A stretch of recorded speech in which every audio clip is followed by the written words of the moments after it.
They came like a shadow upon the stars, not with banners or oaths of conquest, but with hunger. When the first tendrils of the hive fleet pierced the void above the planet, the defenders thought it was an invasion like any other. But Tyranids do not wage war as men understand it. They do not claim, nor bargain, nor even glory in slaughter. They consume. They devour every tree, every grain of soil, every living heart and thought until nothing remains but a hollowed husk drifting through the dark. To witness a world taken by the great devourer is to see existence itself stripped bare. And yet, across the Imperium, billions pray that it will never be their home. If you seek to understand how utterly terrifying such a fate truly is, stay with us. And if this glimpse into the endless wars of the 41st millennium draws you deeper, join our ranks, subscribe, share, and keep the flame of these stories alive across the stars. The people of Calor Secundus remembered the last day of peace, though none of them realized it at the time. It was marked not by fire or death, but by silence. The Manufactoria's endless pounding seemed softer, as if the machines themselves strained to listen. The chatter of the markets was interrupted by strange pauses, citizens glancing skyward with no reason they could name. Even the ecclesiarchy priests who thundered daily sermons about the emperor's eternal vigilance spoke that evening in hushed tones, as if some weight pressed upon their lungs. No alarms had yet sounded, no sirens split the night, and yet, in every heart, there lingered a dread without a name. At first, the augur stations dismissed it as static interference. The void was never truly quiet, and readings often lied. But then came the distortion. A smear of gravitational echoes, too vast and irregular to be explained by drifting rock. It was as though the stars themselves bent beneath an unseen tide. Imperial Navy patrols scoured the system's edge, their crews weary but dutiful, scanning for pirates or Xenos raiders. They found nothing concrete, only the sense that something immense lingered just beyond the veil. The silence became heavier. In the hives, rumors spread with a speed no arbites could contain. Some whispered it was the return of the Great Rift, others a sign of demonic intrusion. But the most superstitious, or perhaps the most prescient, spoke of the devourer. The word carried like a contagion, muttered in drinking dens carved into hab walls, shared in broken vox messages cut off by sudden bursts of static. The administratum declared it heresy to speak the name, but fear is not so easily silenced. For the Astra Militarum regiment stationed there, the unease coiled tighter with every passing hour. Colonel Dravik stood upon the parade ground beneath a reddening sky, drills abandoned, as his officers exchanged uncertain glances. He felt it in his bones, the way every career soldier eventually does. The sense of an enemy's eyes already upon him. Yet there was nothing visible, nothing concrete he could point to. Only the soft dimming of the sun through high-altitude haze, and the growing taste of iron in the air, as though the world itself anticipated blood. When the first shadow fell, it was not a ship that revealed itself, but the stars themselves that seemed to vanish. A band of black stretched across the firmament, blotting constellations one by one. Auspex crews panicked as their instruments failed, dials whirling without logic. Then the comms stuttered and fell into static. For a single hour, the planet stood in eerie half-light, its people staring upward at a sky no longer their own. The first official announcement came from the planetary governor's palace, delivered through the trembling voice of a junior Vox officer. He spoke of an unidentified stellar anomaly, assuring citizens that the Navy maintained control of the system and that all was well within the Emperor's light. But the message, repeated endlessly on public Voxcasters, only deepened unease. The tone was too hurried, the pauses too long. Even children sensed the lie. Crowds gathered beneath the projection screens in the hab spires, watching the same stammering words loop again and again, until some began to laugh in bitter disbelief. The laughter, too, soon died away. At the same hour, deep within the outer defense bastions, the Sky Guards witnessed the first true shape of the intruders. Through magnoculars and auspex scopes, they saw not ships of iron and adamantium, but living masses, mountains of flesh and chitin, veined with phosphorescent glow. Vast organisms larger than any Imperial battleship, their forms twisting against the void like predators glimpsed beneath deep water. The youngest gunner dropped his scope and vomited at the sight, whispering a prayer that shook into a sob. His sergeant did not reprimand him, for he too had felt his soul recoil. These were not enemies that could be measured in legions or fleets. These were hungers given form. Night fell upon Calor Secundus, though the sun still burned beyond the atmosphere. The black tide above choked its light, casting the hives into a twilight neither natural nor holy. The ecclesiarchy declared mass vigils, summoning the faithful to chant and burn incense, until the smoke drowned the ceilings of every shrine. From the pulpits, preachers described visions of the Emperor's sword cutting down beasts of nightmare, promising divine wrath upon the unclean. Yet behind closed doors, even they trembled, for what God's wrath could turn back a sea of mouths that never stopped coming? In the manufactoria, workers labored double shifts without command, as though instinct itself urged them to arm the regiments faster. Tanks rolled from assembly lines, their tracks still warm as crews clambered aboard. Ammunition crates were stacked until corridors resembled walls of iron, yet every soldier who carried them felt the futility. They had trained for orcs, for rebels, even for the soulless Necrons, but nothing in their drills had spoken of skies devoured whole, of suns stolen from their world. At midnight, the first spores began to fall. They streaked through the upper atmosphere as green fire, mistaken at first for meteors. But they did not burn away. They multiplied, breaking into swarms of smaller embers that glowed with malignant life. From the ground, people gazed upward in awe and terror, unaware that the true war had already begun, not with a battle cry, but with the silent seeding of death across every horizon. The spores struck in silence at first, embedding themselves into the soil, the oceans, the very walls of the hive cities. Where they landed, they pulsed faintly, wet sacks of alien matter that twitched as though listening. Children in the lower habs kicked at them, mistaking them for fallen fruit or discarded refuse, until the sacks split open, and threads of viscous fluid coiled outward like grasping fingers. Panic spread through the underhives before a single shot was fired. Entire sectors sealed their bulkheads, but still the organisms crept through drains, vents, and cracks no servitor could reach. The planetary defense force responded with flamers and heavy bolters, scouring the streets in desperate purges. Fires raged in the lower levels, their smoke rising through exhaust chimneys until the entire hive seemed to burn.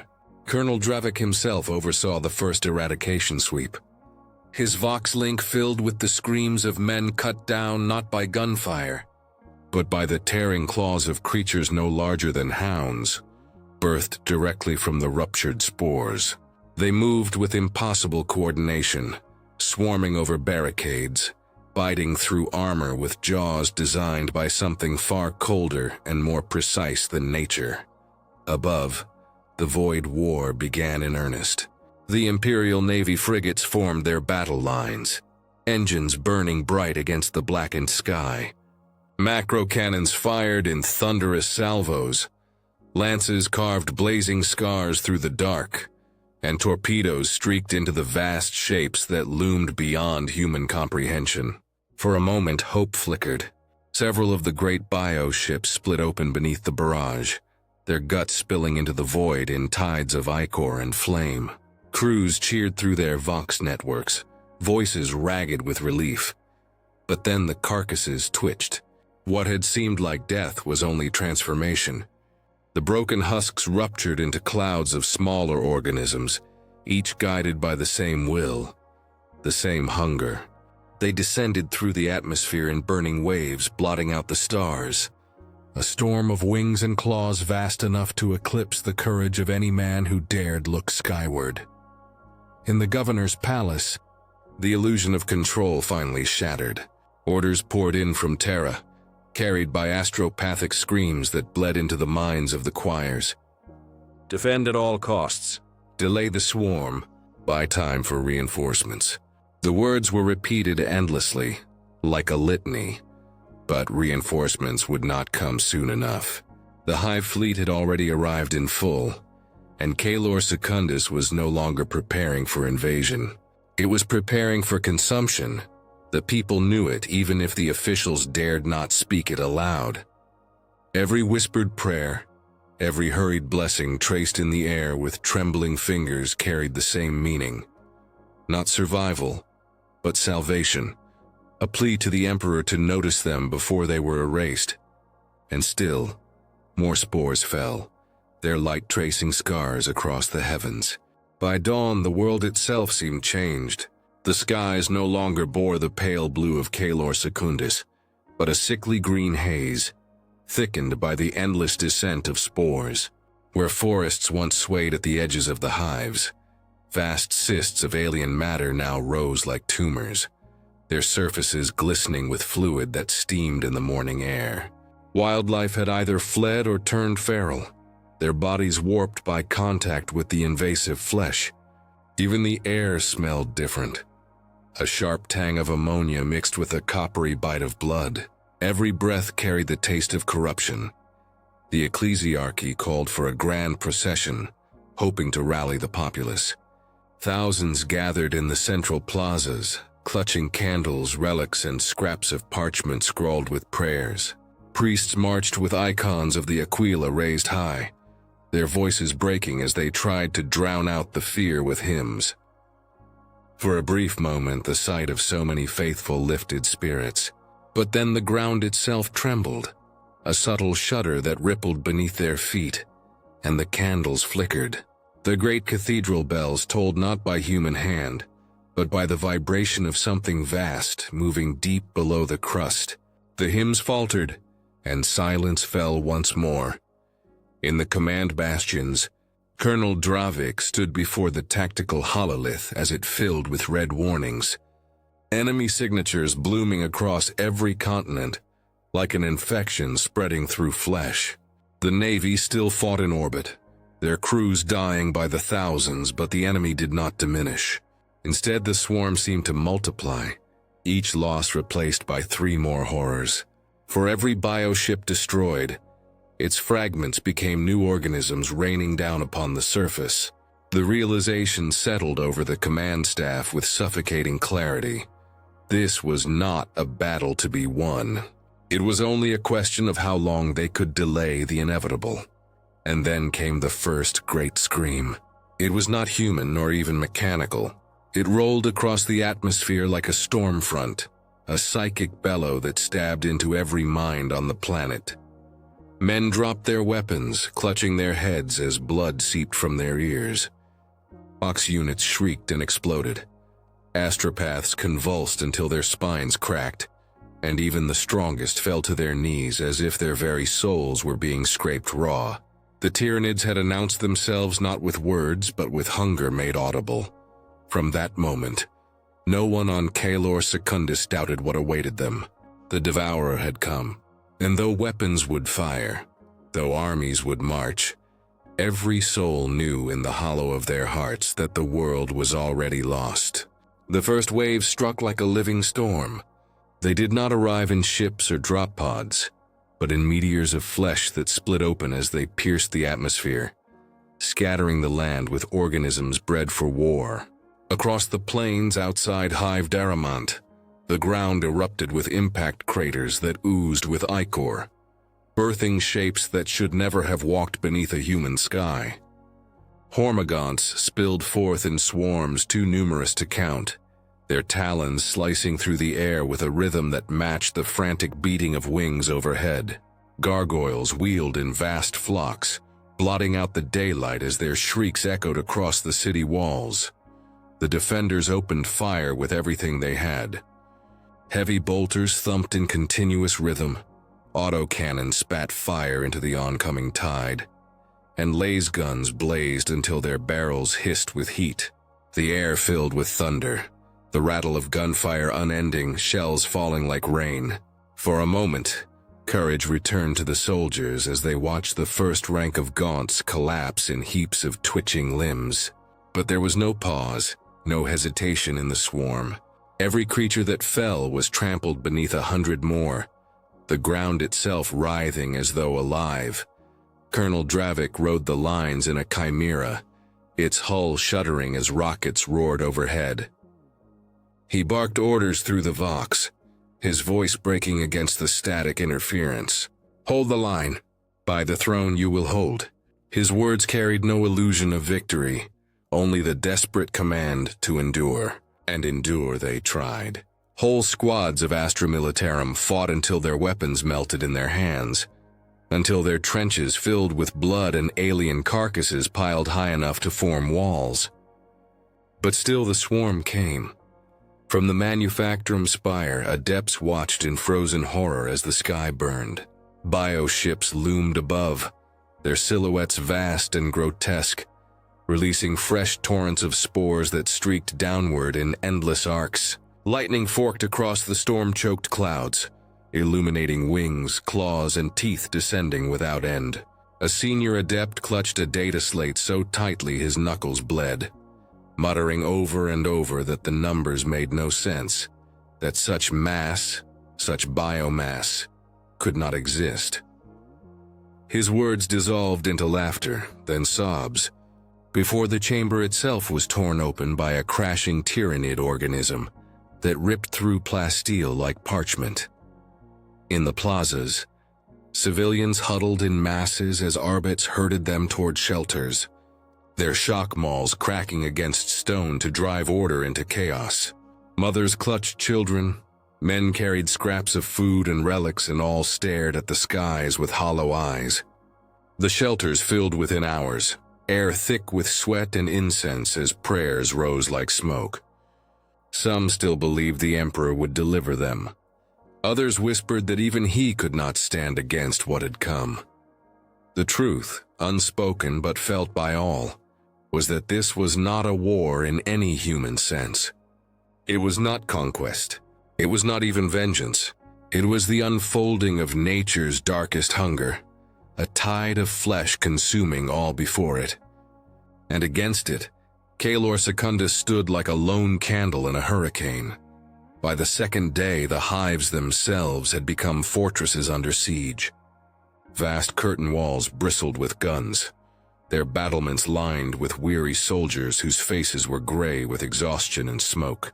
The air above the defenses was a storm of tracer fire, missiles and searing beams that clawed at the endless flocks of gargoyles diving from the sky. Their corpses rained down like burning hail, smashing into streets and towers, filling the air with a stench of scorched chitin. But every gap the defenders opened was sealed again in moments, the swarm filling the air with a tide that seemed infinite. Within Hive Daramant, the streets shook with the thunder of engines as Lehman Russ battle tanks rolled through the avenues, their turrets sweeping fire across the horizon. Battle cannons roared, vaporizing clusters of charging gaunts in flashes of crimson mist. Infantry platoons fought in their wake, advancing and falling back in desperate rhythms. Yet for every street won, 2 more were lost.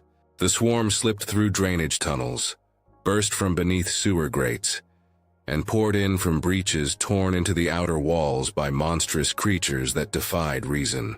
Carnifexes, lumbering towers of armored flesh, smashed into bastions with claws thicker than girders, their roars shaking entire city blocks as men fled before them. From the spire balconies above, ecclesiarchy priests stood with relics raised high, chanting litanies until their throats bled. They called down the Emperor's wrath with words of fire, urging the faithful to hold, to burn, to bleed if need be.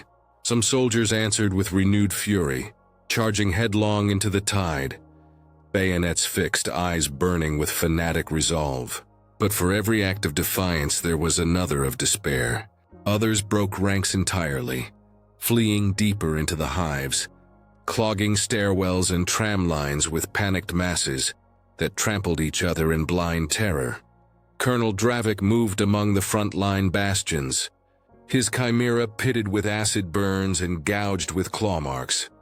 He carried his command vox on his shoulder as he shouted orders, even as the signal shrieked with interference from the synaptic presence above. He had seen battlefields consumed before, orc infestations, heretic uprisings, but never had he felt this certainty of futility. The enemy was not an army, it was a tide, one that flowed endlessly from the sky and the earth, answering to no commander, no strategy, but hunger itself. At the system's edge, the Imperial Navy was dying. Reports filtered through in fragmented bursts, describing cruisers torn apart by living torpedoes, escorts smothered by clouds of bioorganisms that chewed through hulls and void shields alike. Entire battle groups winked out of existence in moments. The governor's palace demanded reinforcements, demanded retreat, demanded miracles, but the astropaths were dead. Their minds seared to ash by the psychic scream of the hive mind. Calor Secundus was alone, and still the spores fell.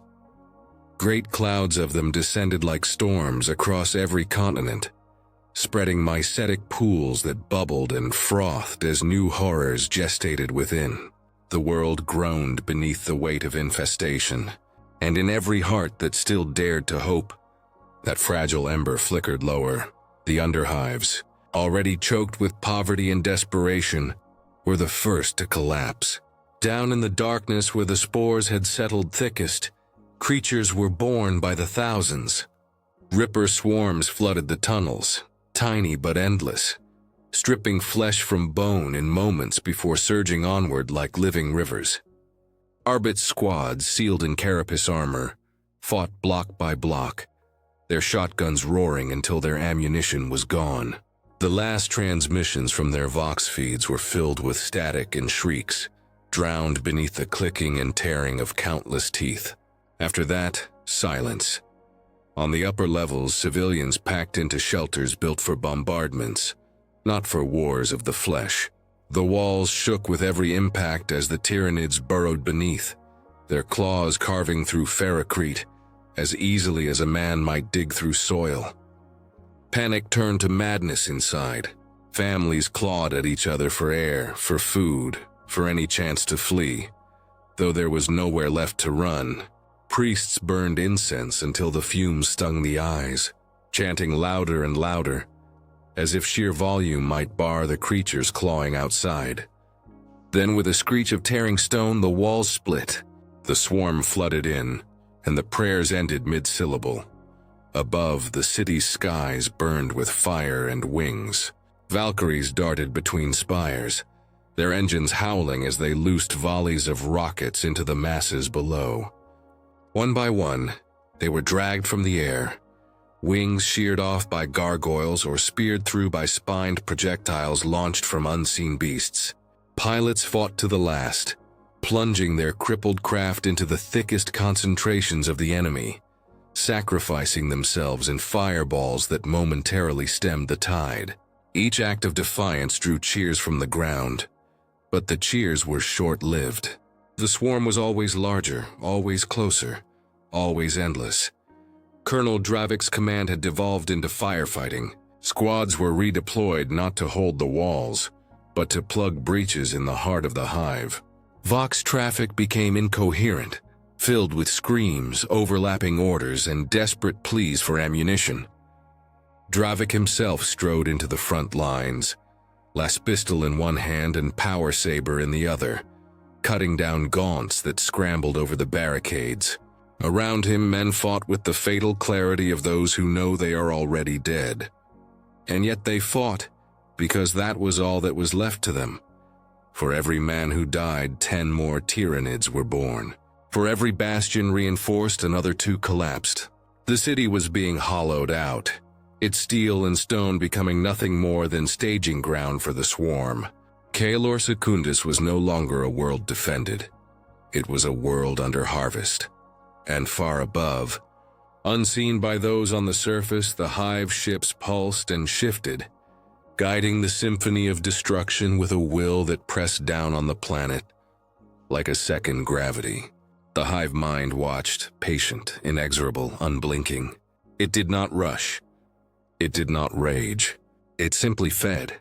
The city's heart broke on the third night. Hive Daramont's great shield generators, monuments of imperial engineering that had withstood centuries of war, guttered and failed under the relentless storm. Their power fields sputtered, collapsed, and then vanished entirely, leaving the spires exposed to the raw weight of the swarm. In moments, the skies descended. Great winged monstrosities plunged through the upper towers, smashing glass and stone into cascades of fire. Mycetic spores rained unchecked, bursting open on the streets below and vomiting forth fresh broods. The defenses, already stretched to the edge, finally buckled. Colonel Dravik stood upon the ramparts when the lights died.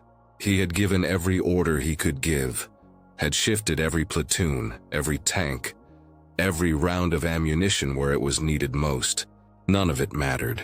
The rampart beneath his feet shook with impacts, and the swarm surged across the breach in an unbroken flood. Dravik roared, not with hope but with fury, his power saber carving a bright arc through the dark as he led the remnants of his men into the tide. For every gaunt he cut down, 10 more leapt forward. Still, he fought because that was the only truth left. Elsewhere in the hive, civilians poured into the cathedral, crowding beneath the golden aquila mounted above the altar. The priests raised their arms and begged the emperor to witness their sacrifice, to carry their souls into his light when their bodies fell. The singing grew louder as the walls trembled, 1,000 voices trembling in one desperate chorus. And when the doors finally burst inward and the creatures poured through, the hymn did not stop. It was drowned in blood, but it did not stop. From orbit, the Navy's last frigates screamed their defiance, engines burning as they hurled themselves directly into the living mass of the hive fleet. Their detonations lit the void like false suns, each vessel's death earning seconds, mere seconds, of reprieve below. And then one by one the signals went dark. The void was silent again, save for the endless chittering that rolled from the living ships now unopposed. The swarm had descended in full. Caelor Secundus was no longer a battlefield. It was a feast, and yet within the ruins of the hive, pockets of resistance endured, not through strategy, not through hope of relief, but through sheer refusal to surrender. Here, in the smoking carcass of their cities, the survivors gathered, weapons in trembling hands, eyes fixed on the dark horizon. They knew what awaited them. They knew no rescue would come. But still they would fight for the Emperor, for each other, for as long as they could stand. The ruins of Hive Daramont smoldered like a dying star. Entire districts had collapsed into craters of burning rubble, the avenues filled not with citizens, but with carcasses, human and alien alike. Black smoke drifted through the shattered spires, masking the sky where the swarm wheeled endlessly above. In that ash-choked silence, the survivors gathered. Their uniforms were torn, their armor corroded by acid burns, their eyes hollow from sleepless nights. And yet they raised their weapons. Colonel Dravik stood among them, his power saber nicked and dulled from endless use, his once pristine uniform now little more than rags beneath scorched flak plates. He had stopped issuing orders in the rigid tones of command. Now he spoke as one man among many, urging his soldiers forward with the weight of his own presence. They followed, not because they believed they could win, but because to stop fighting was to surrender to a fate worse than death. The city had become a labyrinth of kill zones and barricades. Every avenue was clogged with rubble, every hab block converted into a fortress. Heavy bolters were mounted in broken windows, firing into alleys where the swarm pressed forward in endless numbers. Mines were laid in the sewers, flamers readied at every choke point. It was not defense, it was defiance, a refusal to allow the enemy to consume the last light of humanity without a struggle. When the Tyranids came, they came like the tide against rocks. Hormagaunts hurled themselves against the barricades, their claws flashing as they tore at Ferrocrete. Soldiers answered with volleys of lasfire, the beams searing holes through bodies that fell only to be replaced by more. The air filled with the stench of burning chitin thick as tar, and still the swarm pressed on. Grenades arced overhead, detonating in showers of ichor that coated the walls and turned the ground into a slick morass of gore. And through it all the guardsmen held. In one district, a platoon made their stand inside a manufactorum. They fought from the upper gantries, their laser guns flashing in the shadows as they cut down creatures swarming the lower floors.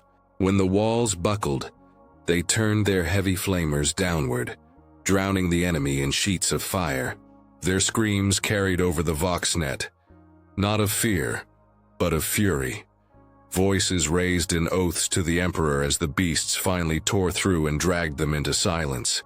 Their sacrifice bought only minutes, but to the defenders elsewhere in the hive, those minutes meant another breath, another volley, another chance to kill before dying. Colonel Dravik heard the final Vox signal fade, a burst of static followed by silence. He lowered his head for a moment, then raised his saber again. There was no mourning. There was only the fight. The hive's central plaza became the heart of resistance. Once a grand place of commerce and parades, it was now a fortress of rubble and wreckage. The broken shells of Lehman Russ tanks were dragged into a ring, their burnt-out hulls converted into barricades. Ammunition crates were stacked high, sandbags spilling open under constant fire. Every corner of the plaza blazed with muzzle flashes. The night turned to day by the constant stutter of laser guns and the booming of heavy weapons. Colonel Dravik moved among his men like a phantom, his voice hoarse from shouting over the roar of battle. He no longer carried his command vox. It had been destroyed in a shower of acid that melted the operator within his harness. Now Dravik's orders spread by word of mouth, carried by runners who dashed between barricades with death at their heels. The chain of command had fractured, but the will to fight held fast, bound together by nothing more than desperation and grim resolve. The Tyranids surged in waves that never ceased. Gaunts by the thousands hurled themselves forward, climbing over heaps of their own dead to reach the barricades. Above, gargoyles swooped in screaming flocks, their wings slicing the air as they dove upon the defenders. Heavy bolters tore them from the skies in bursts of fire, their bodies falling like black rain. But for every one slain, 10 more descended. The defenders learned quickly to shoot and reload without thought, their muscles moving by instinct alone, their ears deafened by the unending thunder of war. At the plaza's southern edge, a Carnifex smashed into the barricade, its massive claws tearing through Ferrocrete as if it were cloth. Men screamed and scattered as the beast charged, its bulk shaking the ground with every step. But a squad of Cadians held their ground, planting meltaguns against the wreckage and firing point blank. The blast seared through armor and bone, detonating the creature in a spray of boiling ichor that drenched the survivors. They raised their weapons again even as fresh swarms poured through the breach, their victory lasting less than a heartbeat. All across the city, similar scenes unfolded. Small groups of soldiers cut off from the main defense fought to their last round, then drew bayonets or knives when the swarm closed in. Civilians armed with nothing more than stub pistols joined them, firing wildly into the dark until they were dragged screaming into the shadows. The hive had become a graveyard, every street a battlefield, every room a tomb. Yet for all the horror, there was a strange, unyielding pride that burned in the hearts of the defenders. They were not blind to their doom. They knew Calor Secundus was lost, that reinforcements would never come, that no miracle would deliver them. But as long as a single guardsman stood with lasgun in hand, the swarm would pay for every inch it claimed. And in that defiance, however brief, humanity endured. By the third night, the skies themselves seemed to collapse. The spires of the hive burned like candles, their peaks crumbling into ash that drifted down in a choking blizzard. The air was thick with the reek of promethium and blood, of melted steel and spoiled flesh. Those who fought beneath that crimson haze no longer marked the hours. They measured time by the pauses between waves, by the empty moments where the swarm withdrew, not in defeat, but only to let the next tide gather strength. Colonel Dravik no longer slept. He leaned on his sword when he could no longer stand, his body trembling with exhaustion, yet his eyes never left the horizon where the shadows swelled and shifted. Every Vox signal he sent into the void was answered only by silence. The fleet above had already been consumed, their screams in orbit cut short by the endless living vessels that drifted across the void like predators drawn to blood. The last fragments of communication spoke of boarding swarms spilling through the hulls of proud Imperial cruisers, of the bridge officers' final prayers cut off mid-psalm. On the ground, the plaza shrank with every hour. Barricades fell one by one, and those who manned them fell with them, their corpses devoured before they even struck the ground. The defenders gathered closer and closer to the central manufactorum gates, fighting back to back, every corridor filled with muzzle flashes and smoke. There was no retreat, only delay. And yet amidst the horror there were moments of fragile, fleeting humanity. A young trooper, his hands shaking as he reloaded, pressed a battered locket to his lips before firing again. An old sergeant bellowed a hymn so loudly that even the Tyranids seemed to pause, the sound of his voice cutting through the chaos like a blade. Civilians who had never held a weapon before learned to brace lasguns against the shoulders of dead comrades, their shots clumsy but desperate. In every act, great or small, there was defiance, pure, unyielding, and doomed. When the hive tyrant appeared, the defenders knew the end was near. It rose above the swarm like a nightmare given flesh, its armored form a grotesque parody of command, its bone sword dripping with venom that hissed where it struck the stone. With every step it gave the lesser creatures, the plaza's defenses faltered as the night dragged into what felt like eternity. Exhaustion clawed at every fighter, hands blistered from reloading, shoulders bruised from recoil, and eyes stung from smoke and promethium fumes. The air was thick with the stink of burning chitin and seared flesh, a suffocating haze that clung to every breath. Men coughed blood into their helmets and fought on. Vox chatter had long since dissolved into static and garbled cries. The defenders no longer needed words. They fought in silence, side by side, knowing that this was the end. The Tyranid swarm seemed to sense the weakening line. The gaunts pressed harder, their screeches rising in pitch like a chorus of hunger given voice. Behind them came the heavier beasts, monstrous forms glimpsed through smoke and fire. A screamer-killer carnifex burst through the northern barricade, its claws sweeping guardsmen aside like dolls. Autocannons roared in response, their shells tearing into its armored hide. But still it charged, even as half its torso was shredded into ruin. It took 4 missile launchers fired in unison to finally bring it down, the explosion shaking the plaza and flattening the barricade entirely. Through the breach, more Tyranids poured, an unstoppable torrent. The defenders fought desperately, pulling wounded comrades back, laying down suppressive fire, but every second the swarm gained more ground. Colonel Dravik himself was seen on the front line, his uniform blackened with soot, his last pistol glowing red-hot from constant firing. He carried a power sword scavenged from a fallen officer, its energy field sputtering, but still enough to slice a gaunt in half with each swing. He fought not as a commander, but as one more doomed man among many. Somewhere in the chaos, the last Vox signal went out. It was not a call for aid nor a plea for mercy, but a simple final transmission. Caelor Secundus stands. Emperor, receive us.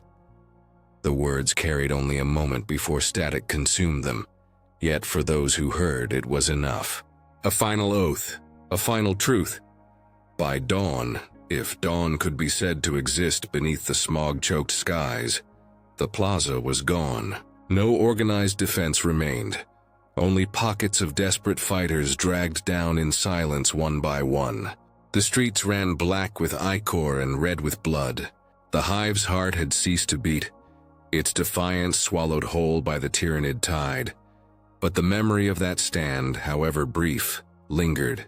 It would not be sung by bards nor etched in glorious records. Yet somewhere, among the countless whispers of humanity scattered across the stars, the echo of Caelor Secundus's last resistance would survive. When the swarm was finished, silence fell upon Caelor Secundus. Not the silence of peace, but of a world hollowed out, stripped of its soul. The plaza that had once thundered with gunfire now lay in eerie stillness, broken only by the crackle of smoldering wreckage and the wet drip of ichor seeping into fractured stone. The defenders had all been consumed. Their bones lay scattered in gnawed heaps, their ashes mingled with the black dust of burned-out Promethium. No victory songs remained, no banners flew.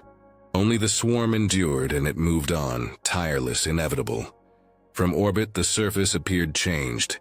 The hive cities that once stood as jagged mountains of steel were now nothing more than collapsed skeletons, hollow spires rising from seas of crawling biomass, forests of spore chimneys thrust upward, vomiting clouds of toxic miasma into the atmosphere. Tyranid reclamation forms spread outward like a tide, dissolving the corpse of the world into its most basic elements.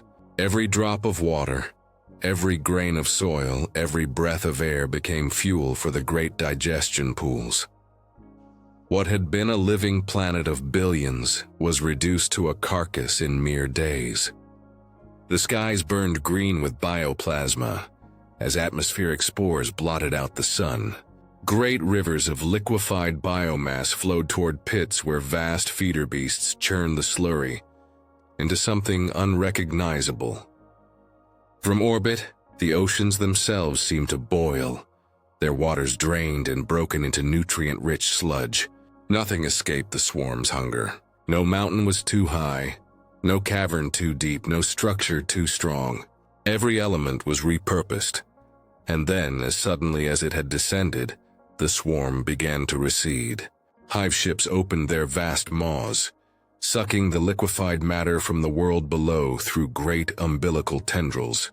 The planet trembled as its lifeblood was siphoned away. Entire seas pulled upward into orbit, like veins drained of blood.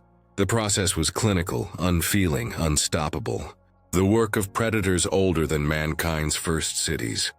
By the time the last feeder tendril detached, Caelor Secundus was no longer a planet in any true sense. It was a husk, stripped of atmosphere, its crust hollowed and fragile, its skies forever empty. The world that had once echoed with the voices of millions now spun silently in the void, a barren stone drifting in the dark. For the Imperium, it was a tragedy. For the Tyranids, it was simply a meal finished. But in the vastness of the galaxy, even husks are not forgotten.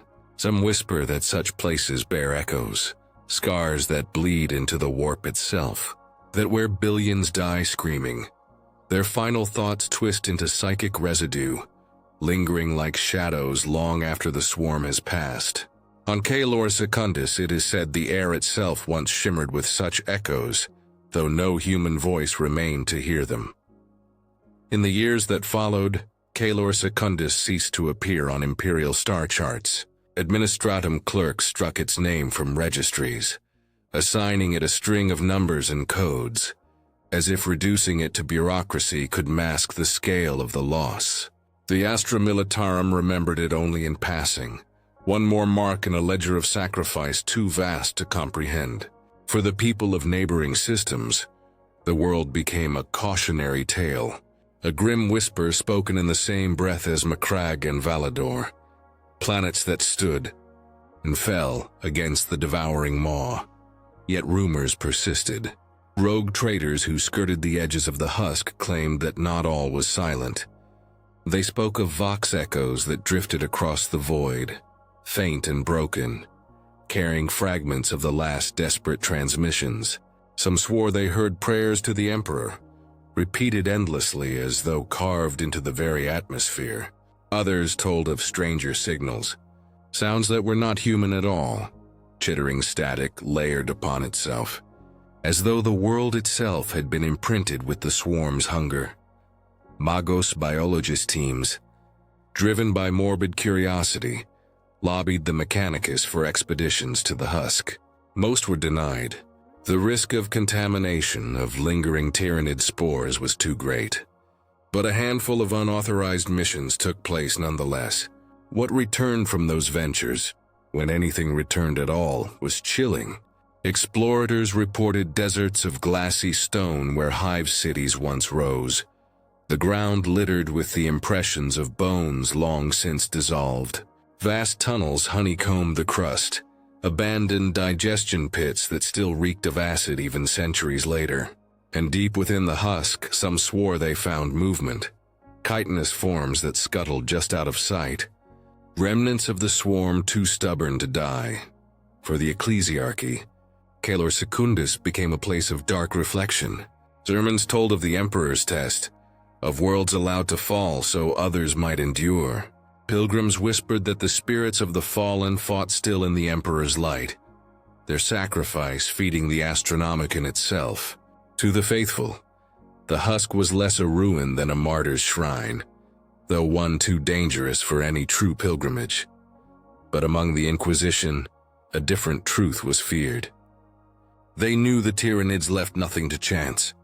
If fragments of the swarm still lurked within the planet's hollowed veins, then Caelor Secundus was not a grave, but a seed.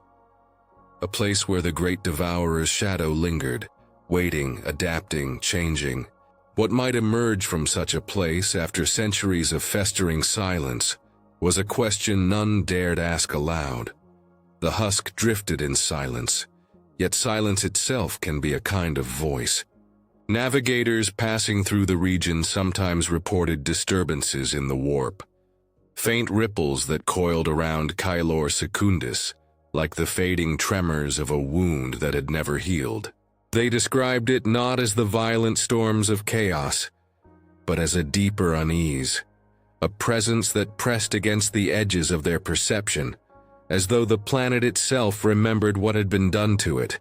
The warp, ever sensitive to the death of billions, could not help but echo their final screams. It was said that in those currents the dying thoughts of Caelor Secundus's defenders lived on. The prayers of guardsmen whispered alongside the sobs of children, the defiance of officers interwoven with the despair of civilians, a chorus of humanity's last breath, resonating forever in the Imperium.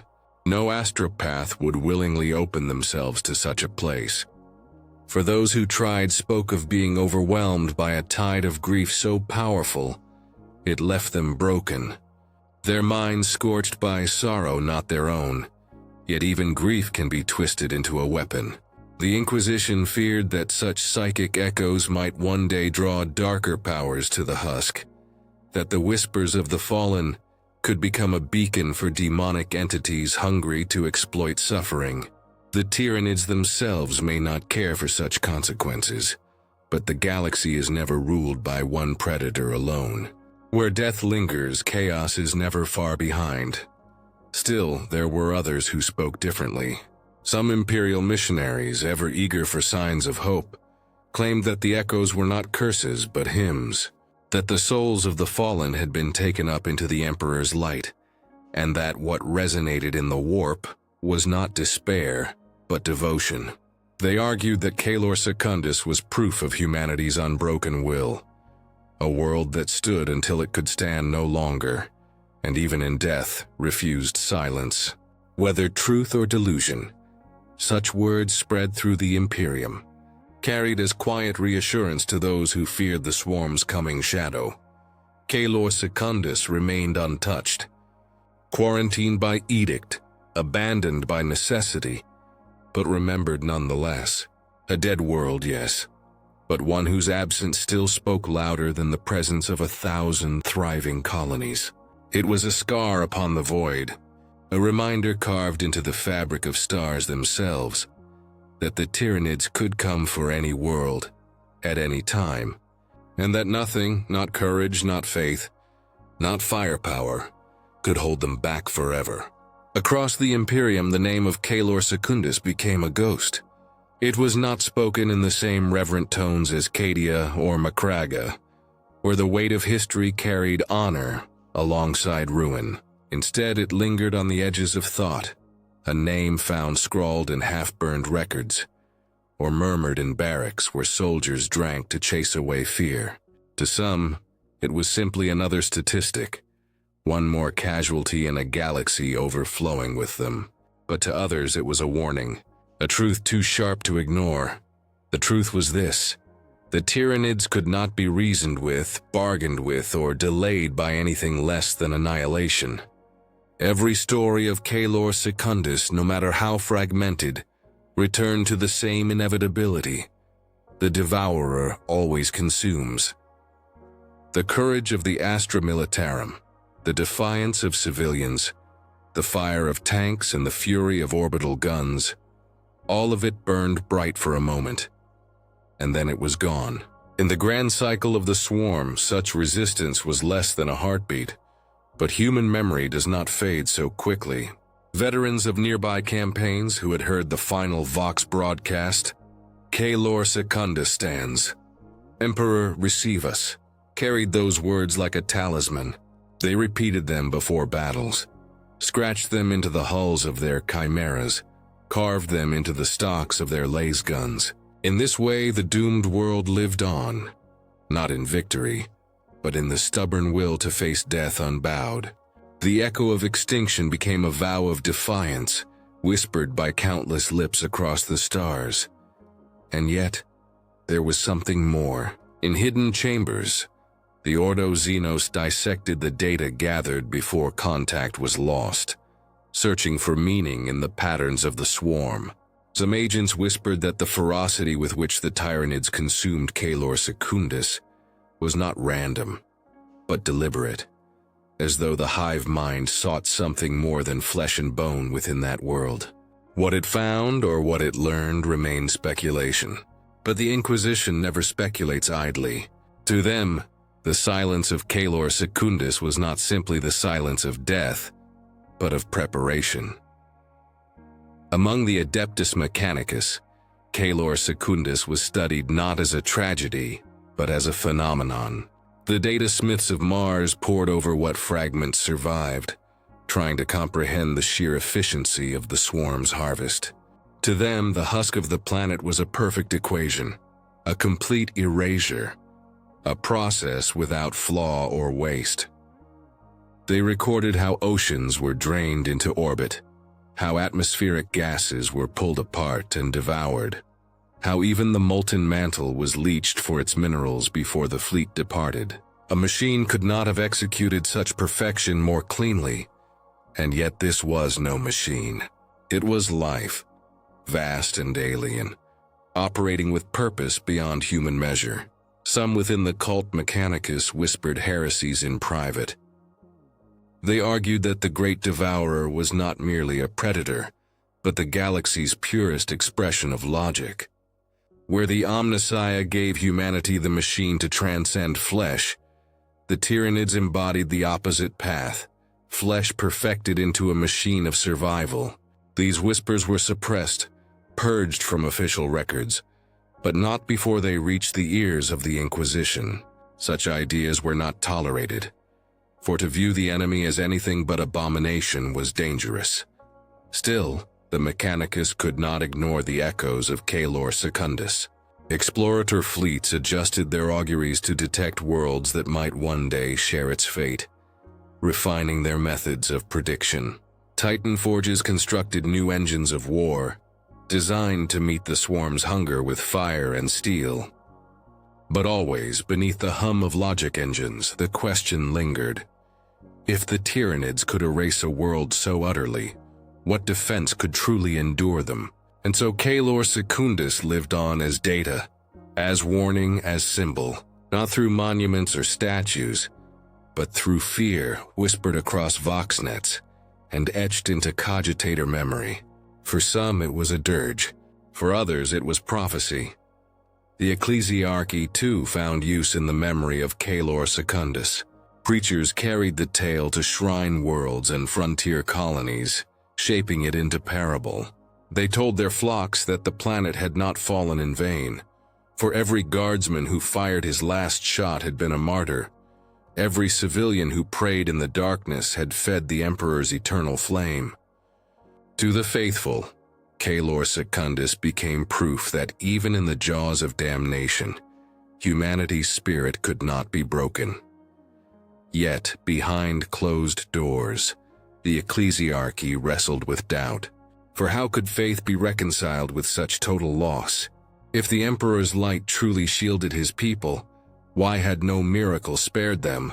Some priests whispered that perhaps the Emperor allowed the world to fall so that others might see and prepare. Others muttered darker thoughts, that his will had not touched the planet at all, that Caelor Secundus had been abandoned. These voices were quickly silenced, but the questions lingered, carried quietly by those who feared what it might mean if such doubts were true. Meanwhile, among the common folk of the Imperium, the story traveled in more fragile, human ways. Soldiers on distant fronts invoked the name as a ward against fear, muttering, "Remember Caelor Secundus," before marching into battle. Civilians in hive slums told their children that the Tyranids would one day come, just as they had come to that lost world, and that all one could do was face the end with courage. Merchants spread half-remembered tales in void ports, weaving fact and rumor into stories that grew more grotesque with every retelling. Thus the fate of the planet was never forgotten, because forgetting was impossible. To forget was to risk believing that the swarm would not return. In this way, Caelor Secundus lived on not only in archives and sermons, but in the quiet breath of rumor and prayer, etched into the very culture of survival that bound humanity together. A dead world, yet a living warning.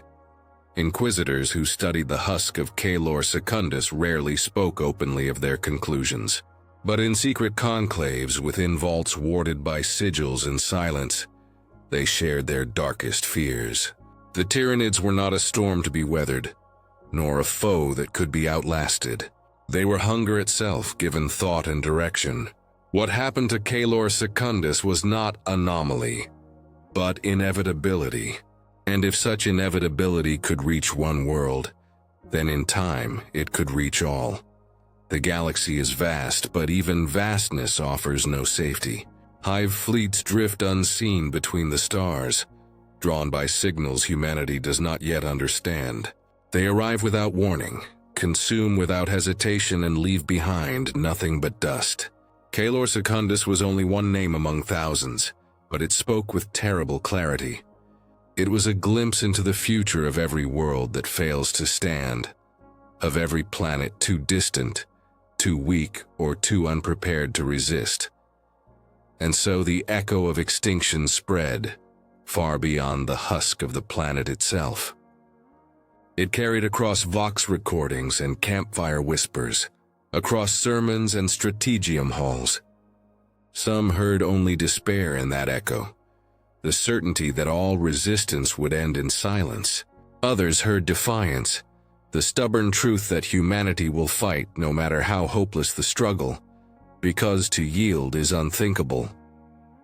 The echo became both curse and blessing, shadow and flame. In the end, Caelor Secundus left no monuments, no ruins for pilgrims, no relics for collectors. Its fate was erasure, pure and absolute. And yet in that erasure it left something greater. A memory, an oath, a story too terrible to be forgotten. The Hive fleet consumed its flesh, but could not consume its defiance. That defiance spread across the stars, whispered in darkness, spoken in firelight, carried in the hearts of the doomed. The planet was gone. The swarm had moved on. But the echo remained. And in the grim darkness of the far future, sometimes an echo is all that stands between despair and survival.